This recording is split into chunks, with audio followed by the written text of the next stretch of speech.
Capital Sports Fieldhouse is the home of hit and pitch and a whole lot more. The 10,000 square foot turf field can be used for all indoor sports training, including football, baseball, basketball, softball, soccer, and many other activities. Hit and pitch has 7 indoor batting cages with full pitching tunnel and the state-of-the-art Hit Tracks training system utilized by MLB organizations.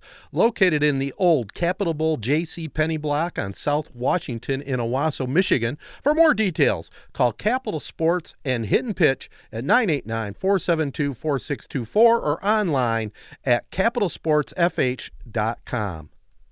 All right, boys, of course, the Prep Spotlight brought to you by Capital Sports Fieldhouse. And, we'll just keep it here local. Laingsburg, again, we talked about them last week with their head coach, Daniel Morrice, picked up another win. Now they're unbeaten at 11-0. Eli Woodruff poured in 21 in their 59-35 win over Potterville. Owosso also stays hot. Clay Wittenberg put up 28 in their 76-47 rout of Hill McCloy Montrose. By the way, guys, we added a game. This is going to be a fun one. Z92.5 added a game. Owosso at Laingsburg, Tuesday, January 31st. So looking forward to those teams going at it. A couple great coaches, a couple great programs. That's going to be a lot of fun. That is cool. It's Coach Latz, right? Yeah, Josh Latz. Yeah, and he's a big fan of ours too, by the way. Yeah, he was. I'd be curious if he remembers me, because we played against him. He was in my class. Yeah. And okay, I bet he does. We played against him. He was a good player for them, so it's cool. He's always, from what I understand, good buddies with our good friend, Coach Clough, Rockford. So he's kind of that same sort of tree, if you want to call it that. But yeah, he seems like kind of a potential guest on this show. I'm almost surprised we haven't had him on yet, because we were talking last week, Laingsburg, this sustained program for all these years. I mean, Owossos's right there under Latz. 100% agree. And, I'll definitely reach out to him. As we've talked about many times here, it's hard enough for us to get an hour together, the three of us. So anytime we get a guest, there's a little extra effort involved in that. But I'll take that up for sure. I've thought about that, Jared, and he definitely will come on with us. It'd be good to hear from him. Yeah. Also, speaking of high school basketball, our Corunna Cavaliers improved to 8-2 with a 67-53 win over Brandon. Wyatt Bauer led the way with 20.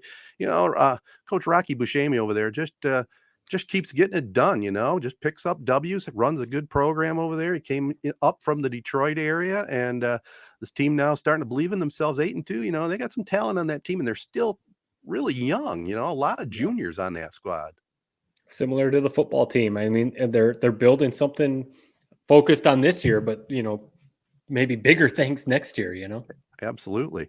Also, I got to send a shout out to the Owosso Trojans boys basketball program. I mean, they're improving, but lost a tight one to Clio, 49-44. The Trojans trailed 28-12 at the half, but actually took a 38-37 lead into the fourth quarter, rather, only to fall short. I just got to send a shout out to Coach Dave Owens for, keeping them fighting, man. And you just never know. We got the Z92.5 game of the week coming up this Friday, Corunna at Owosso, and that warehouse can get rocking there. You just never know. And I think their one win they had in like the last 3 or 4 years was against Corunna.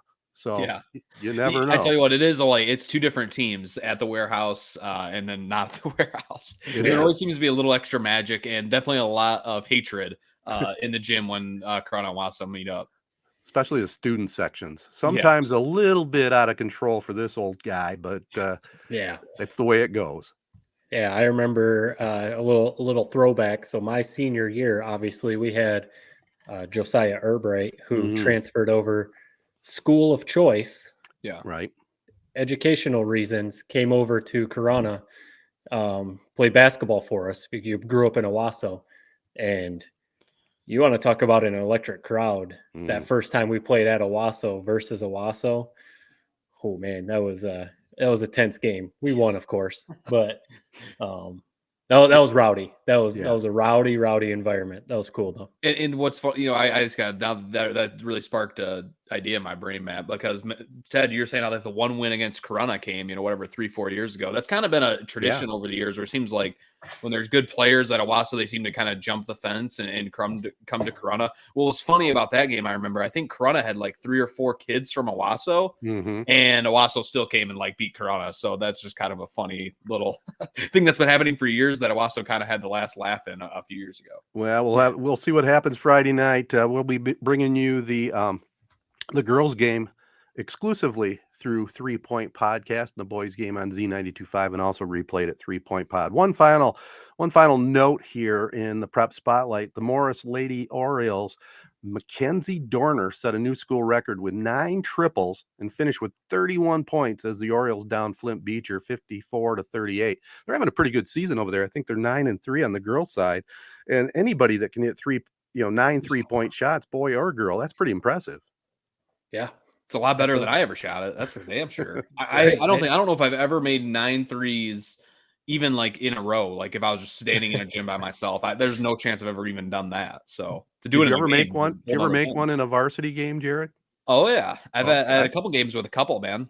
Oh, all right. Even though I could not ever shoot, it was like there was a knot in my brain or something. I never could quite get over it.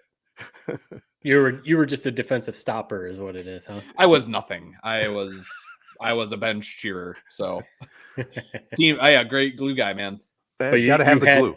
I mean, you had to play basketball because of your last name, though, right? Yeah, and as Ted always says, I had a couple opportunity to make a couple clutch free throws against Durand that didn't quite fall through. So didn't exactly have the clutch gene either. So, well, football you made up for it, Jared. Football you made up for it, right?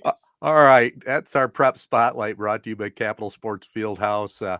Any ideas for us? Any thoughts? Let us know. We will definitely be hooking up with Josh Latz and maybe some of the other area coaches in future editions of this as we get a little bit closer to March. But we'll jump into some sports potpourri right after this.